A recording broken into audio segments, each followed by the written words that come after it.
Hello दोस्तों, welcome back to my channel. अगर आपने अभी तक मेरे चैनल को सब्सक्राइब नहीं किया है तो प्लीज जल्दी से मेरे चैनल को सब्सक्राइब कर दें। अगर आप लोग हर नए आने वाले कोरियन ड्रामा की एक्सप्लेनेशन देखना चाहते हैं तो आप मेरे सेकंड चैनल पर देख सकते हैं। चैनल का लिंक आपको डिस्क्रिप्शन बॉक्स में मिल जाएगा। एपिसोड 18 की शुरुआत में यांग हॉस्पिटल में होता है। येंजी भी यांग को देखने के लिए आ जाता है। इसकी तबीयत पूछने के बाद इसको बताने लगता है कि मैंने जो अब एक्सपेरिमेंट्स किए हैं उनका रिजल्ट काफी अच्छा आ रहा है और अब इन इलीगल एक्सपेरिमेंट्स वाले मामले से निपटने के लिए हम दोनों मिलकर काम करेंगे। येंजी ये रिपोर्ट कर देता है कि गाओशन ग्रुप इलीगल एक्सपेरिमेंट्स करवा रहा है। अब ये खबर हर जगह फैल जाती है। इस खबर की वजह से इन्वेस्टर्स बहुत परेशान होते हैं क्योंकि इनकी कंपनी के स्टॉक्स की कीमत गिर रही होती है। अब सभी इन्वेस्टर्स की आज मीटिंग होती है तो मिस्टर जाओ यांग से कहते हैं कि हमारे कंपनी की बदनामी हो रही है, तुम इस मामले पर कुछ कहना नहीं चाहोगे? यांग कहता है कि मैंने इस मामले पर सही से नजर नहीं रखी है, इसलिए इसमें मेरी भी लापरवाही है, लेकिन मैं आपसे वादा करता हूँ कि अगली मीटिंग में मैं इस मामले की तफ्तीश करवा के आप सबको ऐसा होने का कारण बता दूंगा। यांग सभी इन्वेस्टर से माफी मांग रहा होता है तो मिस्टर जाओ कहता है कि गाओशन ग्रुप ही येंजी के इंस्टीट्यूट में इन्वेस्ट कर रहा है और उसने हमारे खिलाफ ही रिपोर्ट कर दी है, इसलिए तुम्हारी माफी यहाँ पर काम नहीं आएगी बल्कि तुम्हें कुछ कर दिखाना होगा। एक दूसरा इन्वेस्टर कहने लगता है कि मैंने सुना है कि इस प्रोजेक्ट के मुनाफे पर तुम्हारी और येंजी की बहस हुई है और शायद इसी वजह से येंजी ने हमारे ग्रुप के खिलाफ रिपोर्ट कर दी है। यांग कहते हैं लेकिन ये बात सच नहीं है क्योंकि येंजी सिर्फ अपनी रिसर्च पर ही ध्यान देता है। यहाँ पे मैनेजर खड़ा हो जाता है और कहने लगता है सर आप कब तक येंजी को बचाते रहेंगे? ये सभी बोर्ड मेंबर से कहता है कि यांग येंजी का बहुत पुराना दोस्त है, इसीलिए इस दफा भी यांग अपने ऊपर इल्जाम ले लेगा और आपको सच्चाई नहीं बताएगा, लेकिन आपने जो भी बात की है उसको साबित करने के लिए हमारे पास बहुत सारे सबूत हैं। मिस्टर जाओ कहता है कि ये दोनों अपने फायदे के लिए हमारी कंपनी का दिवालिया निकाल देंगे। सारे इन्वेस्टर्स अब यांग से पूछने लगते हैं कि हमें बताओ कि आखिर सच क्या है। यांग कहता है कि मैं भी कुछ नहीं कहूँगा क्योंकि वक्त सब कुछ साबित कर देगा कि कौन गलत है और कौन सही। और ये मिस्टर जाओ से कहता है कि मैं अपना रेजिग्नेशन लेटर जल्द ही आपको भिजवा दूंगा। जबकि सारे इन्वेस्टर्स ये कह रहे होते हैं कि ये इलीगल एक्सपेरिमेंट्स भी येंजी खुद ही करवा रहा है। जब ये खबर येंजी के वर्कर्स को मिलती है तो उन्हें बहुत ही गुस्सा आ रहा होता है सभी इन्वेस्टर्स पर। अब येंजी अपने वर्कर्स के पास आते तो ये सब कहते हैं कि हमें इन्वेस्टर्स की बात पर यकीन नहीं है क्योंकि हम आप पर यकीन करते हैं। येंजी कहता है कि मुझे ये बात पता है, लेकिन जो भी तफ्तीश इन्वेस्टर्स करवा रहे हैं तुम लोगों को इस तफ्तीश में वही बताने की जरूरत है जो सच है और जब तक ये तफ्तीश हो रही है तब तक के लिए मैं अपनी कंपनी छोड़ रहा हूँ। अब येंजी को येनमू का मैसेज आता है जिससे कहती है कि मैं तुम्हारे ऑफिस आ गई हूँ, जल्दी से मेरे पास आओ क्योंकि मुझे तुम्हें एक बहुत जरूरी बात बतानी है। येनमू येंजी से कहती है कि तुम कंपनी छोड़कर क्यों जा रहे हो? येंजी कहता है कि मेरा अपना फैसला है क्योंकि मैं नहीं चाहता कि मेरी वजह से उन सभी लोगों की मेहनत जाया हो जाए जो मेरे साथ काम कर रहे हैं। येनमू कहती है कि इसमें तुम्हारी भी तो मेहनत शामिल है और तुमने तो कहा था कि तुम इस मेडिसिन को जल्द से जल्द मार्केट में लाना चाहते हो ताकि तुम उन मरीजों की मदद कर सको। येंजी कहते हैं कि मैंने जो भी कहा था मैं उस बात को भूला नहीं हूँ। येनमू कहती है कि अगर ऐसी बात है फिर तुम मुझे बताओ कि तुमने ऐसा क्यों किया है, क्योंकि मैं भी अब तुम्हारे साथ काम करना चाहती हूँ इस मसले को हल करने के लिए। लेकिन येंजी इनकार कर देता है। येंजी कहते हैं कि मैंने जो भी किया है वो हालात को सही करने के लिए किया है और मुझे यकीन है कि तुम समझ पाओगी इस बात को। येनमू कहती है कि मैं तुम्हारी बात कैसे समझ सकती हूँ जब मुझे तुम ऐसा करने का कारण ही नहीं बता रहे हो। येंजी येनमू को हक करता है और कहता है कि अब जब मैं काम नहीं कर रहा हूँ तो हम दोनों साथ में ज्यादा वक्त गुजार सकेंगे। येनमू कहती है कि मुझे इसकी जरूरत नहीं है और कहती है कि तुम वो येंजी नहीं हो जिसको मैं जानती थी। ये कहकर येनमू जाने लगती है तो येंजी कहते हैं कि तुम कहाँ जा रही हो? येनमू कहती है कि मुझे कुछ पल अकेला रहना है। येनमू यहाँ पर अकेली होती है तो ये लूफियान और सोंगरेन को अपने पास बुला लेती है। सोंगरेन से पूछती है कि क्या हुआ है तुम्हें, क्या येंजी ने तुम्हें कुछ कहा है? तो येनमू कहती है कि येंजी ने अपनी कंपनी छोड़ दी है लेकिन मुझे लग रहा है कि कुछ तो गलत है, मुझे लग रहा है कि शायद येंजी ने मेरे लिए कंपनी छोड़ी है। लूफियान कहते हैं कि तुम्हें ज्यादा सोचने की जरूरत नहीं है, हो सकता है कि ऐसा करने के पीछे कोई वाकई ही अहम कारण हो। सोंगरेन येनमू से कहती है कि तुम कुछ दिन मेरे घर पर रहोगी और मैं तुम्हें बताऊंगी कि तुम्हें येंजी को कैसे हैंडल करना है। सोंगरेन फिर येनमू को अपने घर ले आती है और कहती है कि मुझे लूफिया ने बताया कि तुम्हारी तबीयत ठीक नहीं इसलिए तुम बेड पर सो जाओ। येनमू कहती है कि फिर तुम कहाँ सोगी? सोंगरेन कहती है कि तुम मेरी फिक्र नहीं करो बल्कि तुम आराम से यहाँ पर सो जाओ। और फिर सोंगरेन अपना पिलो लेकर लूफियान के रूम में सोने के लिए आ जाती है। लूफियान चाह तो नहीं रहा होता कि सोंगरेन इसके कमरे में रुके, लेकिन सोंगरेन के आगे लूफियान की कहाँ चलती है। आज येंजी मिस्टर जाओ के मैनेजर से मिलने के लिए जाता है। मिस्टर जाओ का मैनेजर इसको कहता है कि तुम अगर मिस्टर जाओ से माफी मांग लोगे तो वो तुम्हें माफ कर देंगे और फिर तुम अपनी कंपनी में दोबारा से काम करने के लिए भी आ सकते हो। येंजी कहता है कि गाओशन ग्रुप के स्टॉक्स की कीमतें बहुत गिर गई हैं, क्या उनके पास इतने पैसे हैं कि वो मेरे प्रोजेक्ट में लगा सके? मैनेजर कहता है कि तुम्हें इन बातों की फिक्र नहीं करनी चाहिए और कहता है कि यांग ने भी अपनी जॉब छोड़ दी है, इसीलिए अब तुम्हें बचाने वाला कोई नहीं है। हमारे साथ समझौता करने के अलावा तुम्हारे पास और कोई रास्ता नहीं नहीं है। येंजी कहता है कि मैं इस बारे में सोचूंगा, ये कहकर यहाँ से चला जाता है। आज मिस्टर ज़ाओ सभी इन्वेस्टर्स को कह रहा होता है कि इस प्रोजेक्ट पर हमें मजीद पैसे नहीं लगाने चाहिए और इस प्रोजेक्ट को छोड़ देना चाहिए। साथ ही यहाँ पर यांग और येंजी आ जाते हैं और कहते हैं कि जब गाओशन ग्रुप ये प्रोजेक्ट छोड़ देगा तो मिनगाओ कंपनी इस एक्सपेरिमेंट को जारी रखेगी। मिस्टर ज़ाओ आप यही करना चाहते हैं ना? येंजी सभी इन्वेस्टर्स को सबूत देता है कि मिनगाओ कंपनी का जो सारा डेटा है वो हमारी कंपनी से बहुत मिलता है, यहाँ तक कि हमारे एक्सपेरिमेंट में जो गलतियाँ हैं वो इनके एक्सपेरिमेंट में भी हैं। येंजी मिस्टर ज़ाओ से कहता है कि क्या आप बताना नहीं चाहेंगे कि ये क्या हो रहा है? मैनेजर कहने लगता है कि अगर ये सबूत तुमने दे भी दिए हैं तो इससे कुछ साबित नहीं होता। येंजी इसकी रिकॉर्डिंग सबको सुनाने लगता है जिसमें ये कह रहा होता है कि मिस्टर ज़ाओ की कोई एक कंपनी नहीं है, असल में जो मिनगाओ कंपनी है वो भी मिस्टर ज़ाओ की ही होती है। येंजी कहता है कि जो कुछ भी हो रहा है उसमें मिस्टर ज़ाओ को तो कोई नुकसान नहीं होने वाला है। बाकी इन्वेस्टर्स मिस्टर ज़ाओ से कहने लगते हैं कि जो कुछ हो रहा है हमें सच्चाई जाननी है इसके बारे में। मिस्टर ज़ाओ कहता है कि तुम सब लोग ये मुझे फंसाने के लिए कर रहे हो, इसमें कोई भी सच्चाई नहीं है। यांग कहता है कि सबूत झूठे हो सकते हैं लेकिन मेरे पास आपके इस काम का एक गवाह भी है। यांग ने सोंगरू से बात की होती है जो सिंगापुर में होती है और वो यांग को इस चीज का सबूत दे देती है कि किस तरह से मिस्टर ज़ाओ और उनके मैनेजर ने येंजी के एक्सपेरिमेंट का डाटा चुराया है और वही सारे सबूत अब ये सब इन्वेस्टर्स को भी दिखा देते हैं। ये देखने के बाद तो सभी इन्वेस्टर्स बहुत गुस्सा हो जाते हैं, कहने लगते हैं कि हम तो तुम पर भरोसा कर रहे थे लेकिन तुमने हमें ही धोखा दिया है। और ऐसा करके येंजी और यांग अपने मकसद में कामयाब हो गए होते हैं। येंजी येनमू के पास जाता है और उसे बताता है कि लुफिया ने मुझे बताया था कि तुम्हारी तबीयत कितनी खराब है और यांग को भी मिस्टर ज़ाओ की तरफ से धमकियां मिल रही थी, इसीलिए मैं तुम्हें या यांग को खतरे में नहीं डालना चाहता था, इसलिए मैंने इस मामले को तुम्हें बगैर बताए अपने तरीके से हल किया है। येनमू कहती है कि तुमने इस मसले को हल तो कर लिया है लेकिन तुम्हें नहीं पता कि मैं तुम्हारे लिए कितनी परेशान थी। येंजी कहता है कि इसके लिए मैं तुमसे माफी मांगता हूँ और मैं आइंदा ऐसा नहीं करूंगा। येनमू कहती है कि और तुम्हें क्या कहना है? येंजी इसका हाथ पकड़कर कहता है कि तुम अब गुस्सा नहीं और मुझे माफ कर दो। यहाँ पर सोंगरेन आ जाती है, कहने लगती है कि तुम लड़के पहले हमें कुछ बताते नहीं और फिर ये कह देते हो कि तुम लोग हमें बचाने के लिए ऐसा कर रहे थे। ऐसा करके तुम लोगों को क्या लगता है कि तुम लोग कूल बन जाओगे? लुफियन सोंगरेन को रोक रहा होता है। येनमू कहती है कि सोंगरेन बिल्कुल ठीक कह रही है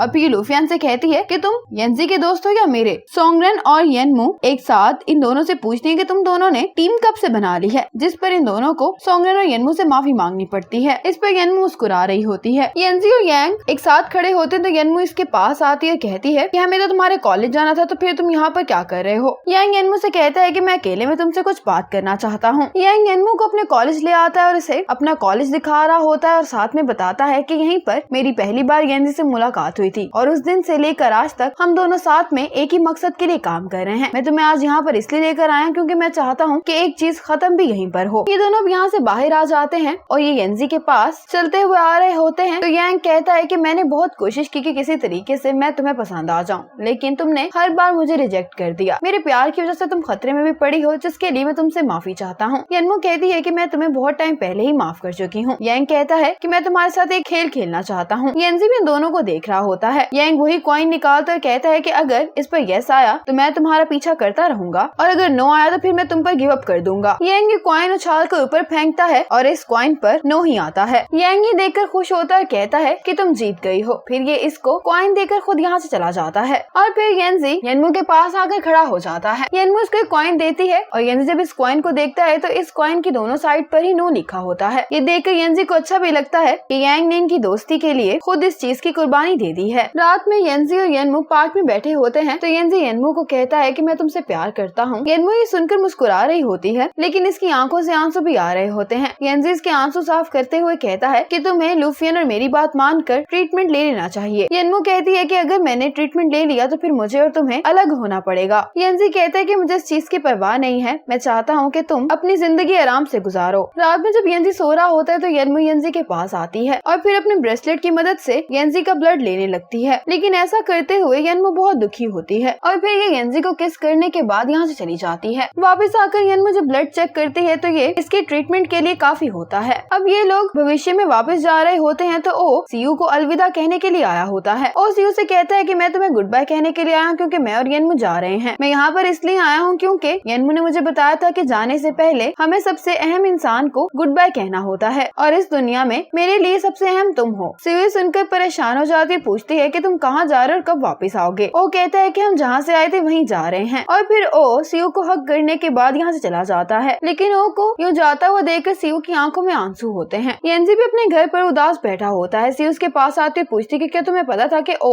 और येनमू जा रहे हैं? तो येनजी कहता है कि हाँ मैं जानता था। सीयू कहती कि फिर तुमने उनको रोका क्यों नहीं? तुम येनमू को प्यार करते तुम उसे ऐसे कैसे जाने दे सकते हो? येनजी कहता है कि किसी से प्यार करने का मतलब ये नहीं है कि आप उसे सारी जिंदगी अपने साथ रखें। मेरे लिए यही काफी है कि येनमू जहाँ भी रहे लेकिन वो खुश रहे और उसके लिए मुझे छोड़कर जाना ही सबसे बेहतर रास्ता है। सीयू कहती है कि तुम येनमू को कैसे भूल पाओगे, लेकिन मैं ओ को नहीं भूल सकती हूँ। ये कहकर सीयू यहाँ से चली जाती है। सीयू येनमू के घर पर जाती है और ओ से कहती है कि तुम लोग जाने वाले हो, इसलिए जाने से पहले तुम ज्यादा टाइम मेरे साथ गुजारो। और सीयू को देख रहा होता है और इसी मोमेंट पर एपिसोड 18 खत्म हो जाती है।